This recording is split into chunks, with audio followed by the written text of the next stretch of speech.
आप अपने दाहिने हाथ को कभी नीचे के अंगों का स्पर्श न करें, कभी भी सर पर वस्त्र रख करके जप न करें, बिना माला पूरी हुए किसी से कोई बात न कर बैठे। जैसे आप माला जप कर रहे हैं तो ये ध्यान दीजिए कि दाहिना हाथ आपके कहीं कमर के नीचे के अंगों का स्पर्श तो नहीं किया।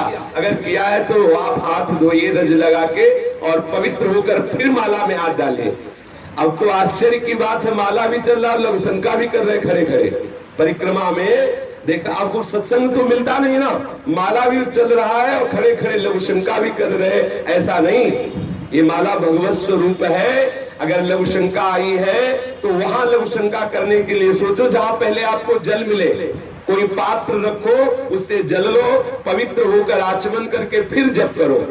अगर लघु शंका करके आपने आचमन नहीं किया, हाथ नहीं धोए, पैर नहीं धोए, तो आप जो जप करोगे उसका प्रभाव आपके हृदय में काम क्रोध को प्रकट कर देगा। ये हम अपनी बात नहीं कह रहे। चित्रकूट में मरभा गुफा में कुछ दिन रहे तो नीचे मंदाकिनी बहुत सुंदर सुंदर शोभा है चित्रकूट की, बड़ा निर्मल जल है। तो वहां रात्रि में विहरण करते थे चुपचाप एकांत में। तो देखा एक शिला के ऊपर कम्बल ओढ़े हुए कोई पड़ा है। तो विचार किया कि रात्रि का समय और बीच मंदाकिनी के ऐसे त्रिकोण पत्थर पर लेटना, ये तो बड़ी विचित्र बात है। तो हम इंतजार करते रहे। वो 2 बजे उठे और बाहर मंदाकिनी के आए। फिर हमने प्रणाम किया, देखा बड़ा तेजोमय स्वरूप, जेठ का महीना और मोटा कंबल ओढ़े। आश्चर्य की बात, जब लोग कपड़ा भी नहीं ओढ़ते उस समय कंबल ओढ़े हुए थे। हम प्रणाम किया तो और मुंह घुमा के उधर चले गए। फिर हम दौड़ के गए जैसे किसी को निधि मिले, इतना आनंद का अनुभव हो रहा था। कई बार उनको दौड़ दौड़ के सामने से प्रणाम किया लेकिन कुछ बोले नहीं, पीठ करके खड़े हो गए। फिर पीछे से हमने कहा, महाराज जी हम शाम से आपका इंतजार कर रहे हैं, क्या आप हमसे एक बार भी नहीं बोलेंगे?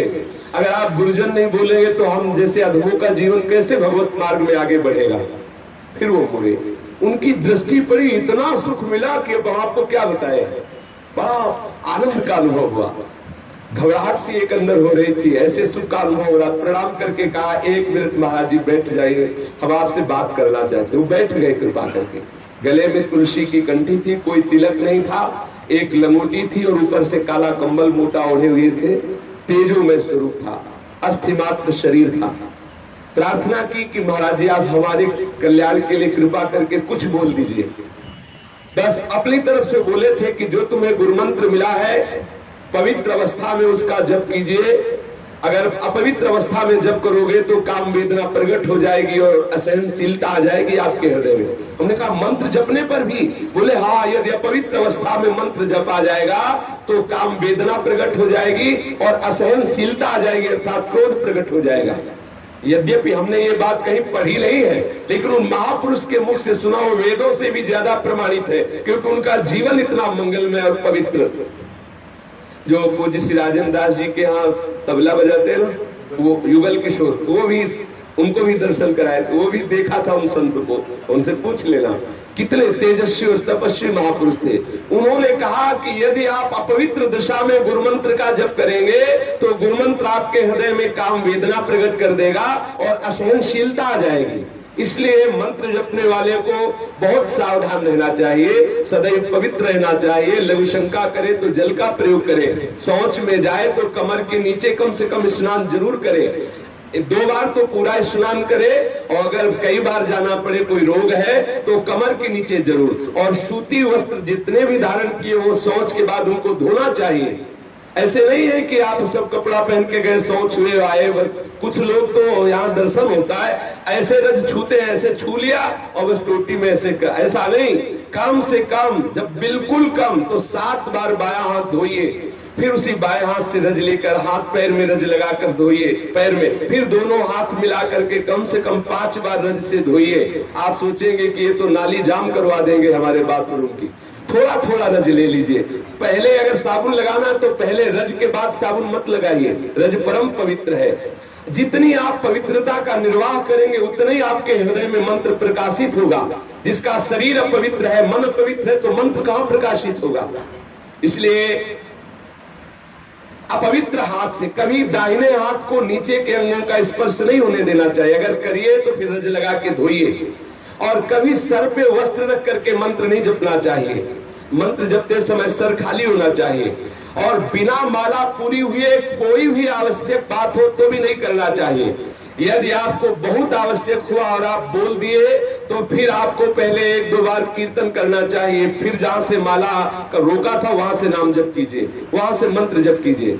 1-2 बार जो गुरु प्रदत्त नाम है उसका कीर्तन कीजिए, जोर से उच्चारिए। जैसे संन्यास मार्ग वाला है तो प्रणव का उच्चारण करे, अपने वैष्णव जन है, रसिक जन है तो इष्ट का नाम उच्चारण करे पश्चाताप के रूप में कि हाय माला छोड़ के मुझे बात करनी पड़ी। यदि आप अनावश्यक बोल गए, संसारिक बात बोल गए तो आपके जप का प्रभाव आपके हृदय में नहीं पड़ेगा। माला बिना पूरी हुए यदि आप बीच में बिना आवश्यक की बात बोल गए तो माला का प्रभाव आपके चित्त में नहीं पड़ेगा। इसलिए अपने लोगों के ऊपर कोई प्रभाव नहीं पड़ रहा। माला लिए हो प्रपंच की बात कर रहे हैं, माला लिए हैं दूसरे की निंदा कर रहे हैं, माला लिए हैं संसारिक बातें कर रहे हैं। सावधान, जितने समय जप में बैठो तो सिर्फ जप में हो। अगर आप हर समय जप कर रहे हैं तो आज जब तक माला पूरी ना हो जाए तब तक बात न करें। और बात भी करें तो भागवतिक बात होनी चाहिए, अनावश्यक बेकार की बातें नहीं होनी चाहिए। जब आप अनावश्यक कोई बात कर ले तो नाम कीर्तन करके ही माला प्रारंभ करें। और ध्यान रखें, जब जप पूरा हो जाए तो आचमन करके किससे इससे बोले, और जब बात पूरी हो जाए तो आचमन करके फिर जप करें। ये मंत्र जप का विधान है। नाम जप में भी जब तक माला पूरी ना हो तब तक बीच में नहीं बोलना चाहिए। यदि जप करते समय आप अश्लील शब्द बोलेंगे, गंदे शब्द बोलेंगे तो आपका जप हृदय में प्रकाशित नहीं होगा। यदि जप अपवित्र जगह में बैठ के करेंगे तो आपका मंत्र प्रकाशित हृदय में नहीं होगा। वृंदावन धाम में तो सब परम पावन है, कहीं भी बैठ के कर सकते हैं। जप करते समय यदि सोच या लघुशंका लगे तो कभी रोकना नहीं चाहिए। यदि रोकोगे तो सोच और लघुशंका का जप होगा, मंत्र का नहीं। इसलिए माला पूरी करके और पवित्र स्थान पे माला विराजमान करके। कई मालाएं यहाँ मिलती है, बोले माला झोरी छूट गई है। जानते हो जिसका माला खो जाता है उसका आधा जप चला जाता है। जितना आपने जीवन में जप किया, माला गया तो आधा जप जो है आपका उसके पास चला गया जो आपकी माला ले लिया। इसलिए माला को प्राणों से भी प्यारी बचा के रखो। जब आपके हाथ में माला हो तो किसी को प्रणाम मत करो। अगर प्रणाम करने की तत्काल आवश्यकता पड़ी तो माला को ऐसे सर पर रख के दाहिने हाथ से और मस्तक धरती पे रख दो। अगर किसी के चरण स्पर्श कर रहे हैं आप दाहिने हाथ से तो फिर पहले हाथ धोइए तब माला में हाथ डालिए। ऐसे नहीं कि ऐसे माला निकाली, चरण छू लिए, फिर माला में कर लिए, ऐसा नहीं करना चाहिए। माला भगवत स्वरूप है, परम पवित्र है, उसको ऐसे अपवित्र भाव। अब किसी के चरण छू के फिर माला में, ऐसा चरण छूने वाले को भी अपराध और छुआने वाले को भी अपराध लगता है। इसलिए सत्संग में कम से कम इतना तो ज्ञान रख लेना चाहिए, आप माला लिए हुए हैं और आप उसी हाथ से चरण छू रहे हैं, उसी हाथ से फिर माला, ऐसा ना कीजिए। अगर किसी को प्रणाम करना है तो पंचांग दूर से प्रणाम कर लो, साष्टांग प्रणाम कर लो, माला को ऐसे सर पे विराजमान कर लो। अगर चरण स्पर्श ही करना है तो माला को गले पे विराजमान करके फिर उनके चरण स्पर्श करो और हाथ धो के फिर माला जप करो, ऐसा करो। जब मंत्र का जप करें तो उसके साथ इष्ट का जरूर चिंतन होना चाहिए। मंत्र का जब कर रहे हो तो इष्ट का चिंतन जरूर होना चाहिए। अपवित्र वस्त्र नहीं होने चाहिए। जब मंत्र जप कर रहा हो गुरु मंत्र तो पवित्र अवस्था में करे। नाम तो अपवित्रा पवित्रो वा सर्वावस्थांगतो पिवा या स्मृत पुंडरीकाक्षम स्वाभ्यांतरा शुचि। नाम तो किसी भी अवस्था में आप जप सकते हैं, चाहे पवित्र हो चाहे पवित्र हो, नाम तो परम मंगलमय है। पर नाम के साथ भी ये नियम है कि बिना माला पूरी हुई आप नाम की और बीच में मत बोलिए। नाम के साथ ही ये नियम है कि नाम जपते हुए कोई अश्लील वचन, कोई गाली। पूज्य बाबा सिउड़िया बाबा जी महाराज कहते हैं जो नाम जप करते हैं माला से और फिर वो गाली देते हैं उनको कभी नाम सिद्ध नहीं होगा। नाम जप करने वाले अगर गाली बकेंगे तो कभी नाम जप सिद्ध नहीं होगा। नाम जप करने वाले गंदी बातें जिह्वा से बोलेंगे, कभी नाम जप सिद्ध नहीं होगा। नाम जप करने वाले मसाला खाएंगे, बीड़ी पिएंगे, सिगरेट पिएंगे, भांग खाएंगे, चिलम पिएंगे, कभी नाम सिद्ध नहीं होगा। ये सब व्यसन छोड़ करके नाम जप करते समय इधर उधर देखना, आसपास थूकना, व्यर्थ के कार्य करना। अब जैसे बैठे हैं, पैर हिला रहे हैं, नाम माला चल रहा, पैर हिला रहे हैं। हाँ, अगर नाम सुमिरन कर रहे माला से नहीं भी तो तिनका तोड़ रहे हैं, नहीं तो धरती में ऐसे लिख रहे हैं, ऐसे कर रहे हैं। ये सब चंचलता पूर्वक जो क्रियाएं हैं इनका त्याग कर, बैठे बैठे ऐसे तिनका तोड़ते रहते हैं, ऐसे धरती को खरोचते रहते हैं, मुंह में कपड़े चबाते रहते हैं, पैर हिलाते रहते हैं, इधर उधर आंखें करते रहते हैं। ये सब भजन के विघ्न, ऐसा नहीं करना चाहिए। और जप में बहुत जल्दी जल्दी जिह्वा नहीं चलानी चाहिए। जप करते समय धीरे धीरे जप का जो मंत्र है उसका एक एक अक्षर ध्यान करते हुए, जैसे अपने को राधा बोलना है तो राधा पूरा हमारे मानस पटल पर राधा नाम दिखाई दे रहा है और कान में सुनाई दे रहा है। फिर हम आगे की मन का है, जो तुलसी का आगे का गुड़िया, वो तभी हम करेंगे जब एक नाम सुन लेंगे और उसको देख लेंगे। तब भले संख्या में कम हो लेकिन ऐसा आपको लाभ मिलेगा। यदि आप जल्दी करोगे तो देख लो पूरा का पूरा माला निकल जाएगा, आप क्या जप गए आपको खुद पता नहीं चलेगा। ऐसे भी जब होता है, पूरा माला निकल गया और संसार का चिंतन चल रहा है, एक बार भी नाम का ना तो श्रवण हुआ ना दर्शन हुआ।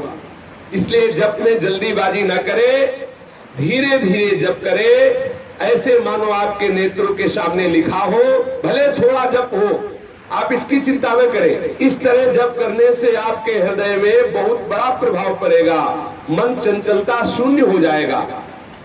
कभी मंत्र का उच्चारण नहीं करना चाहिए, मंत्र जितना धीमे होगा उतना ही लाभ होगा। जैसे वाचिक मंत्र जपने का विधान नहीं है, उपांश या मानसिक ही जपने का विधान है। अगर वाचिक मंत्र उच्चारण कर दिया तो धीरे धीरे आपके हृदय में आपराधिक प्रवृत्तियां जागृत हो जाएंगी। और आजकल हमारी बुद्धि इतनी भ्रष्ट हो गई है कि हम द्वादशाक्षर मंत्र, पंचाक्षर मंत्रों का कीर्तन करते हैं। भागवत आज में अपने लोग कीर्तन करते हैं द्वादशाक्षर मंत्र का, पंचाक्षर मंत्र का। और शास्त्रीय विधान है, जब गुरु मंत्र दिया जाता था तो घंटा शंख बजाया जाता था। किस लिए? इसीलिए कि मंत्र उच्चारण में सुनाई दे। और गुरु शिष्य दोनों कपड़े से ढक जाते थे, किस लिए? कि कोई ओठ हिलता हुआ अंदाज न लगा पावे कि क्या मंत्र दिया। आज हम उन महागुप्त मंत्रों का कीर्तन करते हैं, गायत्री मंत्र, पंचाक्षर मंत्र, द्वादशाक्षर मंत्र। मंत्र का गान करने से मंत्र जो है अमंगल करता है। मंत्र जितना गुप्त रखा जाता है उतना ही वो प्रभावित होता है, और कीर्तन जितना उच्च स्वर से किया जाता है उतना ही मंगल होता है। वाचिक से 10 गुना उपांशु और उपांशु से 100 गुना मानसिक। अगर मानसिक मंत्र जप होने लगे तो बहुत शीघ्र भगवत अनुराग प्रकट हो जाए। मंत्र का कभी उच्चारण नहीं करना चाहिए, कीर्तन मंत्र का नहीं करना चाहिए, और नाम को कभी धीरे से नहीं बोलना चाहिए। उच्च सुरस्तम बद सर्वदैव, ऊंचे स्वर से सदैव नाम का कीर्तन करना चाहिए। जब तक जप किया जाए ये बात मन में जरूर रहनी चाहिए कि कोई भी विषय भोग का संकल्प न बनने पावे। बहुत ध्यान देने की बात है। जब आप जप कर रहे हो एकाग्रता पूर्वक तो कोई भी विषय भोग का संकल्प न बनने पावे। यदि विषय भोग का संकल्प बना तो जप की जो ऊर्जा है वो आपके संकल्प पूर्ति में जाने लगेगी। अगर आप किसी भी विषय भोग का संकल्प करेंगे जप करते हुए तो जप का जो पावर है वो आपको वो विषय भोग प्रदान करेगा। जितनी मात्रा में आप जप कर रहे हैं और उतना आपकी जो सामर्थ्य आई है, वो विषय जिसका संकल्प कर रहे हैं भोगने का, वो विषय आपको प्राप्त हो जाएगा, लेकिन भगवत प्राप्ति में बाधा खड़ी हो जाएगी। कुछ साधक बड़े हर्षित होते हैं जब उनका संकल्प पूरा होता है, बोले हमने जो सोचा वही हो गया। अरे रो, अपराध हो गया। जो तुम सोचते हो वही हो रहा है, बड़ा घाटा हो रहा है, बड़ा खतरा हो रहा है। रो प्रभु से कि बंद करो हमारे मन की बात होना, आप अपने मन की बात करो, मेरे मन की नहीं। सारा भजन मिटिया मेट होता जा रहा है और हम लोग सोचते हम सिद्ध हो गए। अपने लोगों को लगता है हम बड़ा लाभ प्राप्त करें, हम जो सोचते वही हो रहा है। घाटा हो रहा है। हम जो सोचे और वही हो जाए तो तुम्हारे भजन की जो ऊर्जा है वो खर्चा हो रही है, आपके पास कुछ नहीं रह रहा है। यदि आपका संकल्प सिद्ध होने लगे तो बहुत बड़ी हानि हो गई, बड़ा अमंगल हो गया। सदैव इस बात से बचना चाहिए कि भजन के समय कोई संकल्प ना बनने पावे। इसके लिए श्रीधाम वास करते हुए अधिकतर भूमि शयन का अभ्यास किया जाए। भूमि शयन का अभ्यास किया जाए, ज्यादा से ज्यादा ब्रह्मचर्य रहा जाए, अधिक समय तक मौन वृत्ति रहे, या संपूर्ण मौन या विचार मौन। विचार मौन में यह है कि जब कोई आवश्यक बात हो तो बहुत कम शब्दों में विचार पूर्वक उत्तर दे दे और गुरु सेवारत रहा जाए। यदि भजन को पूर्ण करना है तो जिनका दिया हुआ मंत्र है उनकी अधीनता स्वीकार करें, उनकी आज्ञा का पालन करें। गुरु सेवा परायण होकर यदि मंत्र जपा जाए तो बहुत शीघ्र सिद्धि प्राप्त हो जाती है। और गुरु सेवा तज करे जयान, यह अधर्म यह सबहान, कान नरस कन मेरा है। जो गुरुदेव की अवहेलना करके सोचे कि अब हमें तो मंत्र मिल ही गया है, अब इनसे जप करके सिद्धि प्राप्त कर लेंगे, बोले अधर्म हो रहा है, बड़ी हानि हो जाएगी, मंत्र सिद्ध नहीं हो पाएगा। तो गुरुदेव की सेवा और 2 काल कम से कम स्नान, 2 बार स्नान, कोई भी पाप कर्म ना बनने पावे सावधानी, नित्य ठाकुर सेवा और नित्य बैठकर परस्पर हरि चर्चा करना और नित्य अपने इष्ट की स्तुति करना और जो नियम निष्ठा दिया गया है जप का उसे पूर्ण रूप से निभाना। यदि ऐसा किया जाए तो मंत्र सिद्ध होने लगता है। और मंत्र सिद्ध होने पर भी यदि हमारे हृदय में तनिक भी संत निंदा का भाव आ गया तो सब बराबर हो जाएगा। भक्तन निंदा अति बुरी भूल करे जिन कोए, क्या है कि सुकृत बहु जन्म के छिल में डाले खोए। कितनी बड़ी हानि हो गई। यदि आप मंत्र सिद्धावस्था तक पहुंच रहे हैं तो एक जगह डरते रहे कि किसी वैष्णव की ना तो निंदा सुनेंगे ना करेंगे। यदि वैष्णव निंदा हो गई आपसे तो बहुत जन्मों के किए हुए सुकृत उसी समय नष्ट हो गए, फिर आपको बहुत काल लगेगा उस स्थिति में पहुंचने के लिए। इसलिए सदैव वैष्णव निंदा से बचते हुए ना तो जप करने वाले को पराई स्त्री से संभाषण करना चाहिए, ना किसी पतित से कोई संबंध रखना चाहिए। जिसने अपने व्रत को छोड़ दिया हो, त्याग दिया हो, ऐसे का संग नहीं करना चाहिए। जो नास्तिक है, भगवत आराधन नहीं करता है, उसका कभी संभाषण या किसी भी तरह से संग नहीं करना चाहिए। अपने इष्ट और गुरु के उच्छिष्ट के सिवा किसी का उच्छिष्ट नहीं पाना चाहिए। कभी झूठ नहीं बोलना चाहिए, कभी कुटिलता पूर्वक बोलना, अपने हृदय में जो छुपा के बोलने की आदत है वो बोलना नहीं चाहिए। किसी के अनुष्ठान को देख करके हृदय में ईर्ष्या नहीं करनी चाहिए। कोई बहुत जप अनुष्ठान या भजन कर रहा है, हमारे हृदय में ईर्ष्या नहीं होनी चाहिए। ईर्ष्या होगी तो निंदा जरूर हो जाएगी। अरे क्या जप करते हैं, जप भी करते हैं और वो भी करते हैं, ऐसा करते हैं, निंदा करने की भाव आ जाएगी। जप करने वाले को कभी अपने इष्ट की शपथ नहीं खानी चाहिए। ध्यान देने की बात है। या आप छोटी बात में वो ठाकुर जी की कसम को बोले, भगवान कसम कहते हैं, जमुना कसम कहते हैं, गंगा कसम कहते हैं, अपने इष्ट की धाम की कसम, ऐसा कभी नहीं करना चाहिए। जप करने वाले को, सुमिरन करने वाले को, आराधना करने वाले को चाहे प्राण चले जाए कभी कसम नहीं खानी चाहिए कि हम भगवान की कसम खाते हैं। ऐसा नहीं किया, एक बार बता दिया, नहीं किया, मानो ना मानो तुम्हारी जो मर्जी आवे सो करो। अपने ठाकुर की कसम थोड़ी खानी है, अपने प्राणाराध्य को थोड़ी साक्षी देना है। कभी ऐसा नहीं करना चाहिए। यहाँ मना किया जा रहा है कि जो भगत सुमिरन करता है, भजन करता है, उसे सावधानी रखनी, कभी अपने इष्ट की शपथ नहीं। अनुष्ठान या भजन शुरू करने पर ये ध्यान रखना है कि मरण सोच में कभी भोजन नहीं पाना है। वो जो तेरही और वो क्या कहते दसवां जो शब्द कहता है, 10वें दिन को क्या कहते हैं इससे शास्त्रीय शब्दों में, दशा, हाँ ऐसा कुछ नहीं, हाँ ऐसे बोलते हैं। कपड़े लिखे तो शब्द नहीं आते हमारे। मरण सोच का अन्न नहीं पाना चाहिए, जरूर ध्यान रखना चाहिए। जब तक वो ब्राह्मण लोग ना पाले तब तक नहीं पाना चाहिए। अब गृहस्थ है तो अपने घर की बात अलग, ठाकुर को भोग लगा के पावे, और दूसरों के, अगर गृहस्थ है अपने घर की बात अलग, दूसरों के यहाँ जाके वो भी तेरह ही करना पावे। और साधु को तो पाना ही नहीं चाहिए। और जनना सोच, जब बालक हो तब जो माताएं अपवित्र दशा में रहती, जब निकल आती है और बालक के सब जात कर्म संस्कार हो जाते हैं, फिर जाकर के वह भले प्रसाद पावे। जनना और मरना सोच में उनके यहाँ भोजन नहीं करना चाहिए। जिनके यहाँ अपवित्रता हो गई है, सोकर बिना आसन के चलते हुए झूठे मुंह या कुछ खाते हुए या बिना माला को ढके हुए कभी गुरुमंत्र का जप नहीं करना चाहिए। पवित्र अवस्था में अगर आपने कुछ पाया है तो कुल्ला कीजिए, आचमन कीजिए। अगर जप माला है तो झोली के अंदर रखिए। आप अगर जप कर रहे हैं वृंदावन में तो खैर ये आसन की बात नहीं, क्योंकि आप परम पावन रज है। और जब आप सो के उठे नाम स्मरण करते हुए पहले पवित्र होइए, फिर मंत्र जप में लगिए। नाम जप कर सकते लेकिन मंत्र जप नहीं कर सकते। बिना माला ढके आप मंत्र जप न, किसी को देखा है माला खुला लेके जप करला, जो उस माला का जप करते हुए आपका दर्शन करेगा उसको जप का प्रभाव प्राप्त होता जाएगा। इसलिए माला ढक के की जाती है। चित्त में कोई भी विषय की व्याकुलता, क्षोभ, भ्रांति, भूख, शरीर में पीड़ा या किसी भी तरह का संकल्प ये हृदय में आ रहा है तो भगवत स्मरण को इतना बढ़ाइए कि भूख का कष्ट मिट जाए, जो भी आपके अंदर अपवित्रताओं का क्लेश हो रहा है वो मिट जाए, जो भी वासना है वो मिट जाए। आप उसका आदर न करके इतना स्मरण तीव्र बढ़ाइए कि सब दब जाए।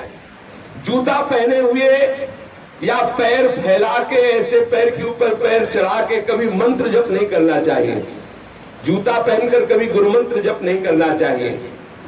जो इन नियमों का पालन करेगा उसके हृदय में मंत्र प्रकाशित हो जाएगा, और जिसके हृदय में मंत्र प्रकाशित हो गया, अब चाहे वो अपवित्र हो चाहे पवित्र हो चाहे जैसे हो, फिर कोई प्रभाव नहीं पड़ता, क्योंकि वो शरीर की धरा से ऊपर उठ जाता है।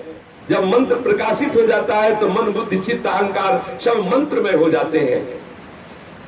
जो निरंतर मंत्र जप करने लगता है उसके हृदय की सारी वासनाएं नष्ट हो जाती है, और जिस इष्ट का मंत्र है वो धीरे धीरे हृदय में प्रकाशित होने लगता है। जहाँ इष्ट प्रकाशित हो गया तो मन डूब गया इष्ट की झांकी में। अब कौन चिंता करे इस शरीर की, चाहे हगे पड़ा हो तो भी मंत्र नहीं रुकता, फिर मंत्र रोके नहीं रुकता। जब मंत्र प्रकाशित हो जाता है तो हर समय बिना प्रयास के चलता है। अब कोई नियम नहीं, लेकिन जब तक ऐसी सिद्धि नहीं प्राप्त हुई मंत्र की कि अपने आप आठों पैर चल रहा है, तब तक ये सावधानी अपने जीवन में रखनी है। निरंतर भगवत स्मरण करते हुए पवित्रता का जरूर निर्वाह करें। हमारे मन में जो विक्षेप पड़ रहा है, ऐसा लग रहा है कोई भजन करने से रोक रहा है, ऐसा लग रहा है जैसे हृदय सूख रहा है, उसका कारण है अपवित्रता। खड़े खड़े लघु शंका करना, अपवित्र दशा में कम से कम शौच के समय तो मत बोलो। शौच के समय बात करते हैं, टेलीफोन से वो मोबाइल रखे उससे बात कर रहे, शौच के समय कैसे कैसे हमारे हृदय में भजन चलेगा यदि अपवित्र हम रहेंगे। भोजन के समय, लघु शंका के समय, शौच के समय, जप के समय, ये सब विशेष मौन रहने की बात होती है। पवित्र होकर भगवत शरणागत होकर के निरंतर स्मरण करते हुए अपने जीवन को मंगलमय बनावे। श्री राधा वल्लभ लाल की